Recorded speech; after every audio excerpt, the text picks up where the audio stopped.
오늘은 월요일마다 이제 책에 관해서 조금씩 소개를 해드리고 있는데요. 오늘은 우리 아이 약 제대로 알고 먹이나요? 라는 책에 대해서 말씀드릴 겁니다. 그 내용 중에서도 굉장히 일부에 대해서 소개를 드릴 텐데 아이들에게 감기약을 잘 먹이게 돼요. 콧물이 난다거나 열이 난다거나 기침이 난다거나 해서 약을 먹이는데 우리가 약국에서 쉽게 구할 수 있는 일반 약 위주로 설명을 한번 드려보려고 합니다.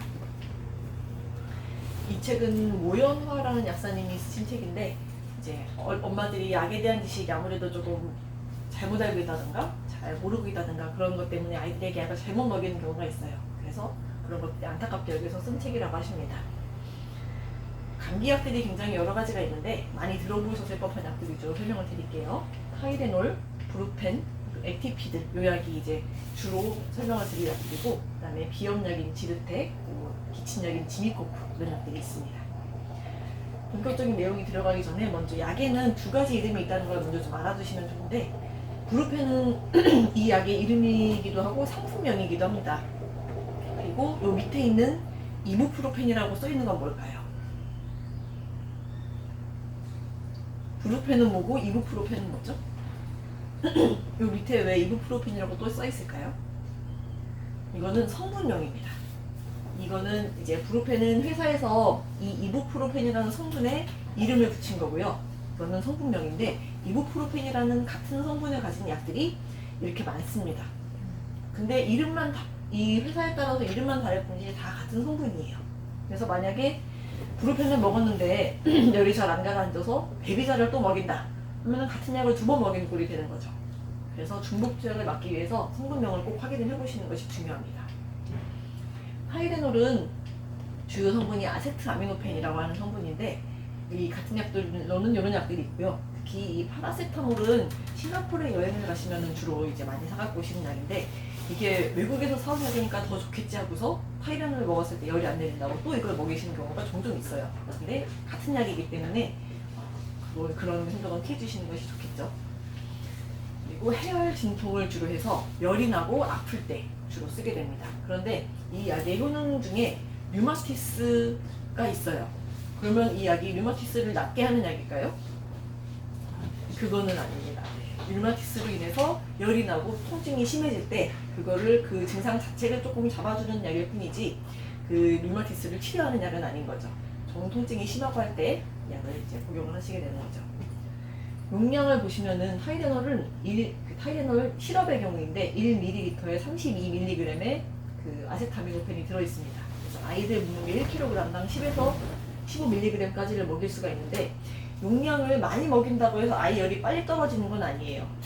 그래서 약을 2배 먹인다고 해서 효과가 2배가 나는 건 아니고 약의 최대 용량을 잘 지켜서 그 안에서 복용을 해주시는 것이 필요합니다. 해열제를 먹이면은 약 1도에서 1.5도를 떨어뜨릴 수가 있고 그 용량 안에서 드셔야 부작용이 없이 적당한 효과를 보실 수가 있어요. 예를 들면은 이렇게 아이가 20에서 30kg 정도 되면은 10ml를 먹일 수가 있고 요거는 이제 성인 용량 대비해가지고 만든 약인 그 용량입니다. 그래서 이런 거 표들을 참고해 주시면은 적정 용량을 아실 수가 있게 되죠. 특히 타이레놀 2할 서방정의 경우에는 서방정이라는 이름이 왜 또 붙어 있을까요? 이거는 조금 특수하게 만들어진 약으로 몸에서 조금 더 오래 남아서 효과가 길게 지속될 수 있도록 만든 약인데 이 약은 650ml로 되어 있기 때문에 미리그램으로 되어 있기 때문에 만 12세 이하의 아이들에게는 절대 먹이면 안 됩니다. 그리고 무엇보다 중요한 거는 이 약을 이제 용량이 너무 크니까 아기들을 먹이려고 반을 잘라서 먹이시는 경우가 있어요. 근데 그러면 더 위험해질 수가 있습니다. 왜냐면은 이 약은 몸에서 오래 남아있도록 하기 위해서 코팅제를 바르게 되는데 그 약이 반으로 나누면은 코팅제가 벗겨지게 되겠죠. 그래서 몸에 급속도로 빠르게 흡수가 되기 때문에 이거를 잘라 먹이는 거는 절대 피하셔야 됩니다. 타이레놀은 100% 간에서 대사되는 약입니다. 그래서 평소에 술을 많이 드신다거나 혹은 기존에 간 질환이 있으신 분들은 이 약을 복약할 때 굉장히 주의를 하셔야 됩니다. 네. 그리고 브루펜의 경우에는 주요 성분이 이부프로펜입니다. 말씀드린 것처럼. 그리고 이 약은 진통제 중에서도 이제 비스테로이드성 항염증 엔세이즈라고 하는 계열의 진통제인데 이 엔세이즈 약물에는 굉장히 많은 성분들이 포함이 됩니다. 15개의 성분들이 이런 약의 엔세이즈에 포함이 되는데 그 제품들이 무려 550여 가지나 됩니다. 이부프로펜만 해도 100여 가지 제품이 있어요. 그래서 같은 성분이지만 다른 이름으로 된 약들이 많이 나오죠. 그래서 주의하셔야 되는 것이 주요 작용은 이렇게 해열, 진통, 소염 작용을 합니다. 열도 내리고 이렇게 진통도 잡고 소염을 시키는데 주요 작용은 열이 나고 염증성으로 인해서 열이 나고 아플 때 이걸 쓰게 됩니다. 그래서 타이레놀과 브루펜은 약간 작용이 달라요. 무조건 요게 효능이 한 가지 더 들어있다고 해서 좋은 것은 아니고 그 상황에 따라서 맞춰 쓰는 것이 필요한데 주의하셔야 될 거는 내가 내과에서 감기약을 받았어요. 그리고 정형외과에서 또 무릎약을 받았습니다. 진통제를 받은 거죠. 그런데 그 약이 결국은 같은 성분일 가능성이 굉장히 높습니다. 그래서 그 약을 같이 먹으면 어떻게 돼요? 똑같은 약을 두 배로 먹게 되는 거죠. 그래서 부작용을 일으킬 수 있기 때문에 꼭 내가 기존에 먹던 약이 있으면은 그 약을 이제 기존에 다른 병원에 갈 때 꼭 들고 가서 내가 이 약을 먹고 있다. 약을 또 먹어도 되겠느냐라고 문의하시는 것이 중요합니다. 브루펜의 경우에는 쉽게 생각하실 수 있는 게 몸무게 대비 2분의 1 용량이라고 기억을 하시면 좋아요. 아이의 몸무게가 10kg이다 하면은 최대 5ml까지 먹일 수가 있습니다. 그리고 나머지 용량도 참고를 해주시면 좋겠고요. 브루펜의 부작용이 있어요. 굉장히 많이 쓰이는 이부프로펜인데, 엔세이지 약인데 주로 호소하시는 증상이 위장장애가 있습니다. 이런 약들이 위장장애를 잘 일으키고 식욕을 조금 떨어뜨릴 수가 있는데, 그래서 꼭 식후에 복약을 해주시는 것이 필요하고요. 그리고 천식이 있는 아이들의 경우에는 이 약을 피해 주셔야 되는 게 약으로 인해서 천식이 유발될 수도 있습니다. 그리고 브루펜만 먹으면 우리 아이는 꼭 몸이 부어요. 혹은 전신에 두드러기가 나요. 이런 경우도 있어요. 이런 경우에는 이 약이 안 맞는 경우이기 때문에 복약을 중지하시는 편이 좋습니다. 그리고 액티피드 같은 경우에는 콧물, 코막힘에 많이 쓰이는 약인데 이 약은 두 가지 성분으로 되어 있어요. 슈도에페드린이라고 해서 교감신경을 흥분시키고 혈관이 굉장히 충혈되고 그걸로 인해서 코가 막히는 것을 가라앉혀 줍니다. 그리고 트리프롤리딘이라고 해서 1세대 항히스타민제로 되어 있어서 우리가 몸에서 분비되는 히스타민은 사실은 굉장히 좋은 역할을 하고 있는 거예요.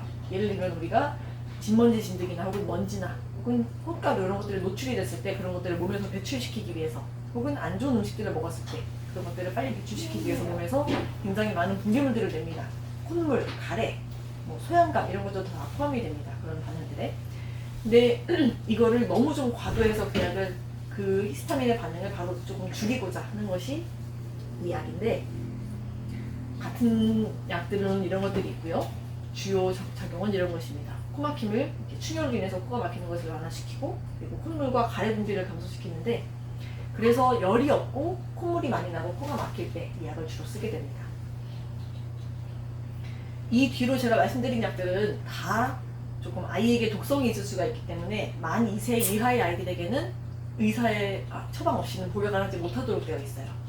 그리고 2007년 미국 FDA에서는 아이들 감기약에 들어있는 7가지 성분에 대해서 아이들의 돌연사와 연관이 있을 수 있다고 결론을 내렸습니다.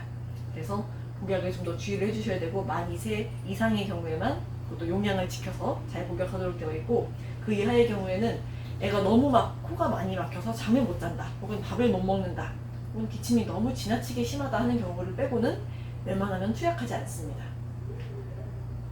그러면은 부작용들은 어떤 것들이 있느냐 말씀드렸던 그 교감신경을 항진시키는 슈도에페드린이 불면을 일으킬 수 있고 심장이 두근거리는 심기항진을 일으킬 수가 있고요. 그리고 입맛을 떨어뜨립니다. 그리고 혈압도 오를 수 있고 그리고 항히스타민제 같은 경우에는 점막의 분비를 감소시키기 때문에 입마름이 생기고 눈이 건조해지고 또 졸음이 생길 수가 있습니다. 근데 이게 뭐예요? 졸음하고 불면이 같이 있어요. 그래서 이 슈도에페드린에 조금 더 예민하신 분들은 잠이 안 온다고 하시고 이쪽 항히스타민제 쪽에 좀 더 반응이 예민하신 분들은 졸음이 온다고 말씀을 하십니다.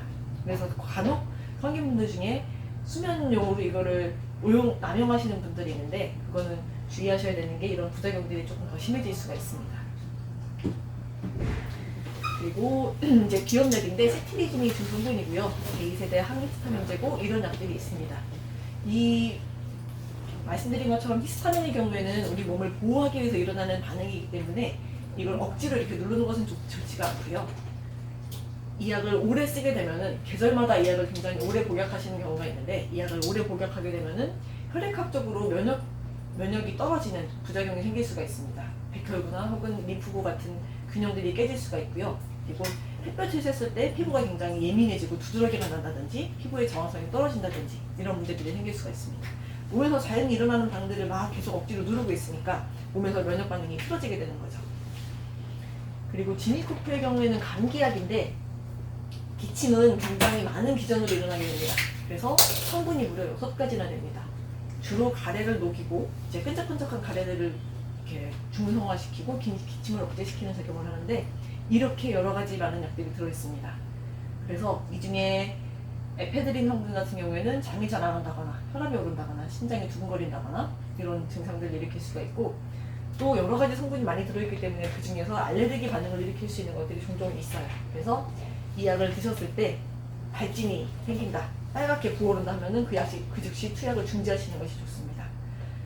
기침의 경우에도 우리 몸을 보호하고 나쁜 성분을 내뱉으려는 우리 몸의 보호작용이기 때문에 초기에 기침이 막 그렇게 심하지 않을 때는 가능하면 그냥 그대로 두시는 편이 좋고 그게 너무 오래 지속이 된다, 2주 이상 지속이 된다, 그리고 생활에 너무 지장이 크다 하는 경우에만 복약을 고려하시는 것이 좋습니다. 오늘 가장 말씀드리고 싶었던 거는 성분명을 꼭 확인하시라는 거, 그리고 이렇게 기침이라든지 발열이라든지 여러 가지 우리 몸에서 나타나는 증상들을 안 좋은 걸로만 보지 마시고 내 몸을 살리기 위해서 나타나는 반응이기 때문에 여기에 초반에 내 몸을 보호하기 위해서 일어나는 작용들은 그냥 앵간하면은 두시거나 조금 휴식을 취하면서 그게 조금 더 활발하게 일어날 수 있도록 도와주시고 그게 너무 과할 경우에만 복약을 고려해 주시기 부탁드립니다. 평소에는 이제 음식 관리 그리고 운동으로 면역력을 조절하시길 부탁드리고요.